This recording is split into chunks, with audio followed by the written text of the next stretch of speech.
Elon Musk is a total and complete phony. Breitbart and Steve Bannon have a decision to make. How do you break up the perfect couple?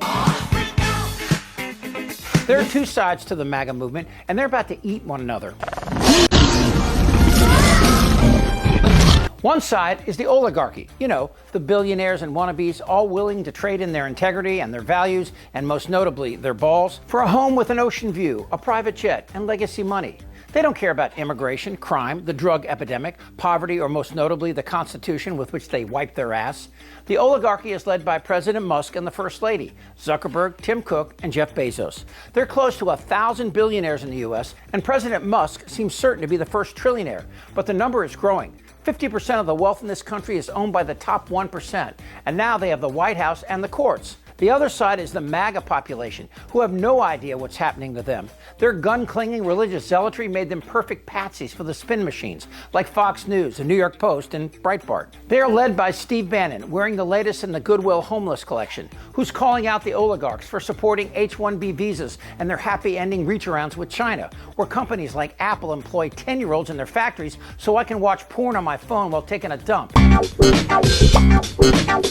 While Steve Bannon attacks President Musk unmercifully, the First Lady has some decisions to make. Will she or can she deliver for both ideologically divided camps? Meet Steve Bannon and Breitbart's Matthew Boyle. They actively oppose the oligarchs on the grounds that it's some kind of new world order, a catchphrase for those who want the U.S. isolated from its allies and international cooperation against thugs like Putin, Erdogan, and Mohammed bin Salman.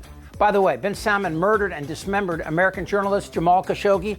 Yeah, but the investigation was brushed aside by then-President Tiny Fingers. Jared Kushner, your son-in-law, is very tight with the Crown Prince, and the Crown Prince calls the shots in Saudi Arabia. You're tight with him, too.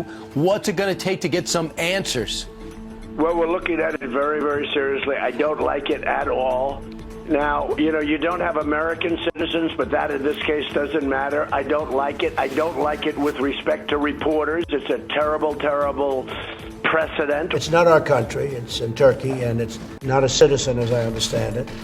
But a thing like that shouldn't happen. I don't like the concept of stopping an investment of $110 billion into the United States. Boyle, who has supported Trump throughout the 2024 election, is now questioning the Trump 180 on whether TikTok should be allowed in the U.S. The question is whether or not TikTok, owned by Chinese business interests, is collecting user data on tens of millions of Americans. But instead of attacking Trump, he's praising him today and attacking his appointee, Alex Wong, who the First Lady is nominating to be the Deputy National Security Advisor. Boyle pointed out that Wong previously worked for former Speaker Paul Ryan, a former MAGA puppet, who recovered his balls and became a recent outspoken critic of Tiny Fingers. Boyle, though, has a high opinion of his own stature, evident by this comment. I know for a fact that the person aggressively pushing the TikTok protections from Trump on day one is a guy named Alex Wong, who I've never met before, which is very strange in GOP politics and usually not good indicator for the person, and aiming to protect the Chinese communists on day one. The fact that TikTok publicly thanked Trump for delaying the ban till somebody could buy it speaks volumes. So what do you make of the fact that sitting there with him, I guess now we're inside, but you're going to see the three richest Americans ever. You're going to see Elon Musk, Mark Zuckerberg, Jeff Bezos, prime seats. That doesn't seem like the forgotten men and women that Trump talked about last time. Are you surprised to see that? I am not. They're there as supplicants. They're not there as the oligarchs. Remember what Biden said about the oligarchs. Jonathan, you know better than anybody because you've chronicled this in detail. We had no power. President Trump was out, and I mean when out, the political class in the Republican Party and Fox News turned against him. We're going to make him a non-person. He was banned from their platforms. For, I think, 18 months. But as soon as Zuckerberg said, I've been invited, I'm going, the floodgates opened up, and they were all there knocking, trying to be supplicants. So I look at this, and I think most people in our movement look at this as President Trump broke the oligarchs. He broke them, and they surrendered. They come and say, oh, we'll take off any constraints. There'll be no more checkings, everything. And when Biden talks about that, they create the oligarchs. They only became oligarchs, and they flipped on them when they had surrendered, and now they're going to come to Trump saying, I view this as September of 1945, the Missouri, and you have the Imperial High Command. The Imperial Japanese. And he's like Douglas MacArthur. They're there to, that is an official surrender. Okay, and I think it's powerful. Mark Zuckerberg is there. Do you believe his conversion? Absolutely not. I think Mark Zuckerberg's a criminal. I think in a properly adjudicated, yes, for 2020, for the Zuckerbucks. But I want to see that. I want to see that in a systematic adjudication, either in the House or, I think, better with a grand jury and a special prosecutor to go through 2020. You want Trump's Justice Department under Trump to prosecute I didn't say that. Mark Zuckerberg. I didn't say that. What I want is the House to do it first.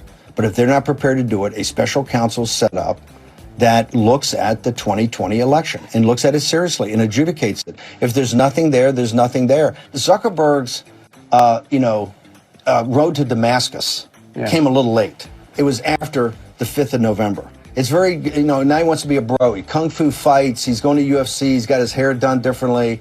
He's cut. That doesn't hack it with me. That guy will flip on President Trump, and he'll flip on us in a second. When it's convenient for him, he will flip. I mean, there's no evidence that he did anything that affected the outcome of the election. You called Elon Musk a truly evil person. Yeah. It's a little harsh. It was said in context. Let's see what he did is that he came out and he called American citizens. He retweeted something called "Our workers retards," said that we were not up to speed to take any of these jobs. He said that the MAGA movement was a bunch of racists and that they should be turfed out of the Republican Party. And Elon, because he's tweeting all this stuff all the time, he may or may not mean that. But to me, there has to be an accounting for that. Now, Steve Bannon and Breitbart have a dilemma of sorts. The oligarchs can't suck much more out of the U.S., but China? China. You go over to China. China. You take China. China. I love them. China. I have to have my China. With nearly 2 billion customers, they offer tremendous opportunities for the First Lady and the rest of the wannabe trillionaires. And that's a club that Bannon and Boyle will never be a part of. Former Trump senior advisor Steve Bannon is in federal custody tonight, facing charges in an alleged fundraising scheme in support of the president's border wall. Bannon tried, ripping off hundreds of thousands of dollars from a MAGA-supported Build That Wall project. He stole from Trump supporters who thought they were donating to the wall that he never built, and Bannon was convicted of multiple felonies, only to be pardoned by Trump. And Boyle's Breitbart seems to be aligned with Bannon, and that's a challenge for the core of MAGA. Well, if Trump told you directly, knock it off, Bannon, this is my guy, would you knock it off? if President Trump has a conversation with me, I'll keep that conversation between President Trump and myself. Bannon and Breitbart are nothing but tools that Trump will use to maintain his populist control over the people. Wait a minute, why are you forcing your lifestyle over on me? Who's forcing you to be gay? Joe Biden and his crew. Joe Biden's forcing you to be gay? No, not forcing me. Make sure you get that right. I ain't gay and ain't got nothing to do with it, okay? But Bannon's claim that tech billionaires are under Trump's control is a joke, because while the First Lady may be president, they have trillions, and Trump knows it. And as Musk promised, they'll use that money to primary anyone who gets in their way. The oligarchs aren't bending a knee, they're twisting an arm. I think Mark Zuckerberg's a criminal. I think in a properly adjudicated, yes, for 2020. A lot has changed since 2020, and the question is, if hell were to break loose, how does that help red state America when the tariffs and deportations create an out-of-control inflationary environment and an economic collapse? We only talk about politics when forced to. Well, immigration keeps wages down, but I don't know if you're...